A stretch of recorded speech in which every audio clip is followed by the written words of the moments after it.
రైతు వ్యతిరేక కాంగ్రెస్ ప్రభుత్వాన్ని గద్దెదించాలని తెలుగుదేశం అధినేత చంద్రబాబు నాయుడు పిలుపునిచ్చారు. ప్రకాశం జిల్లాలో పోరుబాట యాత్ర సాగిస్తున్న ఆయన ఎండిపోయిన పంట పొలాలను చూసి చలించిపోయారు. కష్టాల్లో ఉన్న కర్షకుల్ని ఆదుకొని ప్రభుత్వంపై ధ్వజమెత్తారు.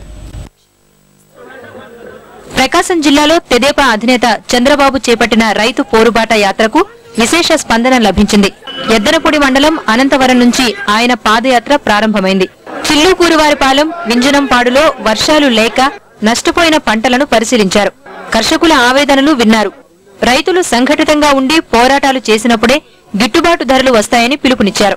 ఈ రోజు ఎరువుల ధరలు పెంచుతున్నారు, కూలి రేట్లు పెరుగుతున్నాయి, డీజిల్ రేట్లు పెరిగాయి, విత్తనాలు పెరిగాయి, పురుగు మందులు పెరిగాయి. కానీ రైతు పండించిన పంట మాత్రం అమ్ముకోవడానికి వీలు లేదు. అదే వారికి రేట్లు పెంచడానికి వీలు లేదు. వినియోగదారుడి పేరుతో, ఇండస్ట్రీ పేరుతో రైతు నడ్డి కొడుతున్నారు, ఎరగొడుతున్నారు. రైతుల యొక్క పొట్టను కొట్టే పరిస్థితి వస్తోంది. పెద్దవాళ్ళ పొట్ట పెంచుకోవడానికి పేదవాళ్ళ పొట్ట కొడుతున్నారు. ఇది మంచిది కాదని మరొకసారి ప్రభుత్వాన్ని హెచ్చరిస్తూ రాష్ట్రాన్ని, ఈ దేశాన్ని పరిపాలించే హక్కు కాంగ్రెస్ లేదని చెప్పి కూడా తెలియజేస్తున్నారు. పాదయాత్రలో భాగంగా చంద్రబాబు రైతుల్లో ఆత్మవిశ్వాసం నింపే ప్రయత్నం చేశారు. వ్యవసాయాన్ని లాభసాటిగా మార్చే వరకు అవిశ్రాంతంగా పోరాటం చేస్తామని భరోసా ఇచ్చారు.